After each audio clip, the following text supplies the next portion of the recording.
ఓం విష్ణాయ నమః. మాఘపురాణము 16వ అధ్యాయము. విద్యాధర పుత్రిక కథ. రాజా, మాఘమాస స్నానమహిమను తెలుపు మరి ఒక కథను వినుమని మరలా ఇట్లు పలికెను. పూర్వం ఒక విద్యాధరుడు సంతానము కావలేనని బ్రహ్మను ఉద్దేశించి గంగా తీరమున తపము చేయుచుండెను. నియమవంతుడై భక్తి శ్రద్ధలతో చిరకాలము తపమాచరించెను. అతడిట్లు చిరకాలము తపము చేయగా బ్రహ్మ సంతుష్టుడై వానికి ప్రత్యక్షమయ్యెను. వరములనిత్తును కోరుకొమ్మనెను. పుత్రును ఇమ్మని విద్యాధరుడు బ్రహ్మను కోరెను. అప్పుడు బ్రహ్మ, నాయనా, నీకు పుత్ర సంతాన యోగము లేదు. అయినను నీ తపమునకు మెచ్చి పుత్రికను అనుగ్రహించుచున్నానని చెప్పి అంతర్ధానమునందెను. తరువాత విద్యాధరునకు పుత్రిక కలిగెను. ఆమె ఉత్తమ లక్షణములు కలిగి ఉండెను. ఆమె పెరిగి పెద్దదయ్యెను. మిక్కిలి సుందరి అయి సద్గుణాన్విత అయి కన్నవారికిని తనను చూచిన వారికిని సంతోషమును కలిగించుచుండెను. విద్యాధరుడును ఆనందమును కలిగించు ఈమెను ఎవరికో ఇచ్చి అత్తవారింటికి పంపజాలను. వివాహము చేసినను అల్లుని కూడా నా ఇంటనే ఉంచుకొందునని నిశ్చయించుకొనెను. ఒకనాడొక రాక్షసుడు ఆమెను చూచెను. ఆ రాక్షసుడు దేవీ భక్తుడు. ఎన్నియో దివ్యశక్తులను సంపాదించెను. కోరిన రూపము ధరింపగల శక్తిని కూడా సంపాదించెను. ఆ రాక్షసుడు విద్యాధర పుత్రికను చూచినంతనే ఆమెపై మరలుకొనెను.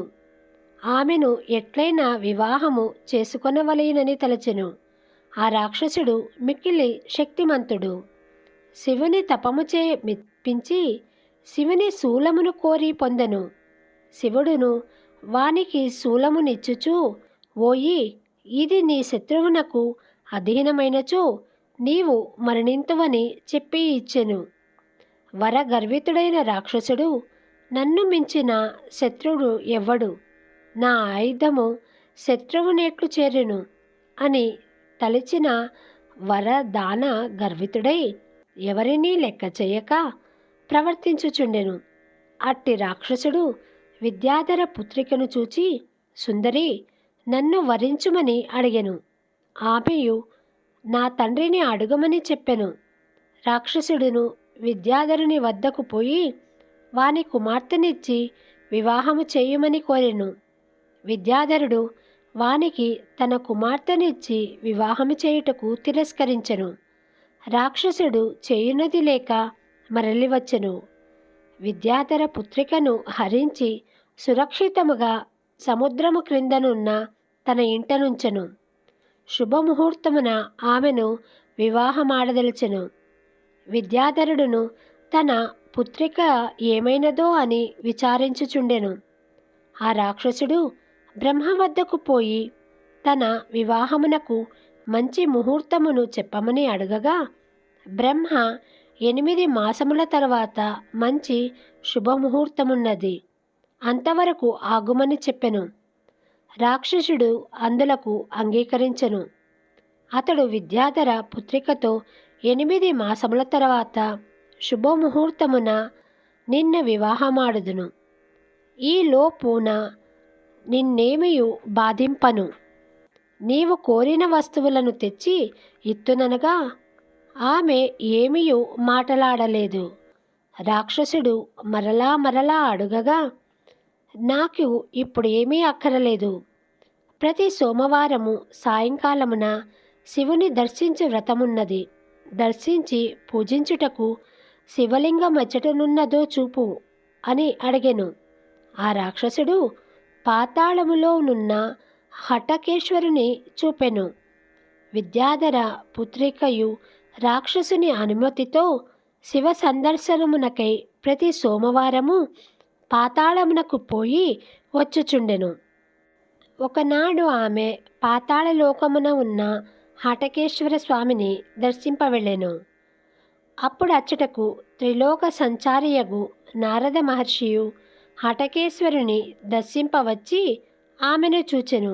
ఆశ్చర్యపడి అమ్మాయి, నీవు ఇచట ఉన్నావేమని అడిగెను. ఆమె అతనికి వృత్తాంతమును చెప్పెను.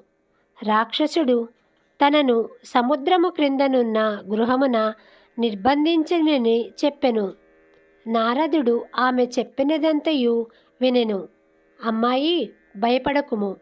విష్ణు భక్తుడై నీకు భర్తయ్యగు వానిని నీ వద్దకు పంపుదును. అతడే నీ భర్త. విచారింపకము. నా మాటను నమ్ముము.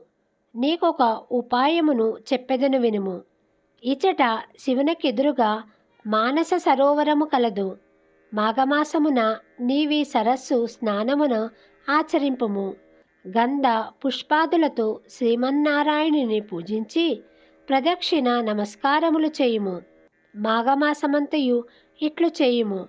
ఇట్లు చేసిన వారు కోరినది లభించును. శ్రీమన్నారాయణుడు నిన్ను కాపాడును. మాఘస్నానము పూజాధికము సత్య ఫలమును ఇచ్చును. నా మాటను నమ్ముమని చెప్పి నారదుడు తన దారిన పోయెను. విద్యాధర పుత్రికయు నారదుని మాటలను మనస్ఫూర్తిగా నమ్మెను.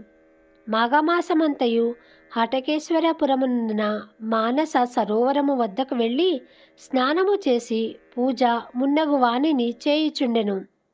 నారదుని మాట యథార్థమగుటకై ఎదురు చూచుచుండెను. మాఘమాసము అను వ్రతముతో గడిపెను. నారదుడును లోక సంచారము చేయుచు సౌరాష్ట్ర దేశమును పాలించుచున్న శ్రీ మహావిష్ణు భక్తుడగు హరిద్రదుడను మహారాజును చూచెను. ఆ రాజు సర్వకాల సర్వావస్థల యందును శ్రీ మహావిష్ణువును స్మరించుచుండును. అందరి యందును శ్రీమన్నారాయణుని దర్శించును. వారిని హరి అని ఆహ్వానించును. విష్ణువా అని పిలుచును. గోవిందా అని మాటలాడును. శ్రీకృష్ణ అనుచు వస్తువును స్వీకరించును. దామోదర అనుచు భుజించును. కేశవ అనుచు నిద్రించును. నరసింహ అని స్మరించును. హృషికేశయ అని పేల్కొనును. వామనాయనుచు తిరుగును. ఏ పని చేయుచున్నను, ఎవరితో మాటలాడుచున్నను ఏదో ఒక విధముగా శ్రీమన్నారాయణుని తలుచును. ఇట్లు విష్ణు భావనాత్ముడై హరిద్రదుని వద్దకు నారద మహర్షి వెళ్ళెను. హరిద్రదుడు నారద మహర్షిని చూచి ఎదురు వచ్చి గౌరవించెను. తగిన ఆసనమున కూర్చుండపెట్టి అనేక ఉపచారములతో పూజించెను. నారదుడును, రాజా, విద్యాధర ఒక దానిని వరగర్వితుడైన రాక్షసుడు ఒకడు బలాత్కారముగా అపహరించి సముద్రాంతర్గమున దాచియించినాడు. ఆ విద్యాధర కన్యక త్రిలోకసుందరి, సద్గుణశీల. ఆమెను స్వీకరింపవలెను. భార్యగా ఆ రాక్షసుని వాని శూలముతోనే సంహరింపవలెను అని వానికి తగిన రీతిలో వివరించి నారదుడు అచట నుండి లోక సంచారార్థమున పోయెను. హరిద్రదుడును సముద్రము వద్దకు పోయెను. నారదుడు చెప్పినట్లుగా సముద్రము వానికి తన లోనికి వచ్చుటకు మార్గము నొసగెను. హరిద్రదుడును ఆ రాక్షస గృహమును చేరెను. ఆ సమయమున రాక్షసుడు ఇంటలేడు. అతడు వివాహ ముహూర్తమునకై బ్రహ్మ వద్దకు పోయెను. అతడు పోవుచు శూలమును ఇంటిలో ఉంచి వెళ్ళెను. రాజు రాక్షసుని ఇంటనున్న శివుని శూలమును గ్రహించియుండెను. రాక్షసుడింటికి వచ్చినప్పటికీ తన శూలము పరహస్తగతమౌటకు గమనించెను. ఆ రాజును చూచి ఇట్టి వానితో యుద్ధము చేసి మరణించినను మంచిదే అని తలచి హరిద్రదునితో యుద్ధము చేయ సిద్ధపడెను. రాక్షసుడు హరిద్రదుడు చాలా కాలం యుద్ధము చేసిరి. హరిద్రదుడు శివుని శూలమును ప్రయోగించి రాక్షసుని సంహరించెను. ఆ రాజు రాక్షసుని సంహరించి విద్యాధర పుత్రిక వద్దకు పోయెను.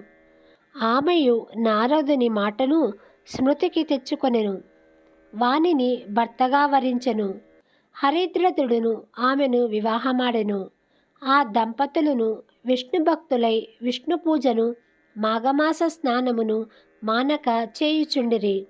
చిరకాలము సుఖశాంతులతో శుభ లాభములతో జీవితమును గడిపి శ్రీహరి సాన్నిధ్యమును చేరిరి అని వశిష్ఠుడు మాఘస్నాన మహిమను దిలీపునకు వివరించెను. 16వ అధ్యాయము సంపూర్ణము.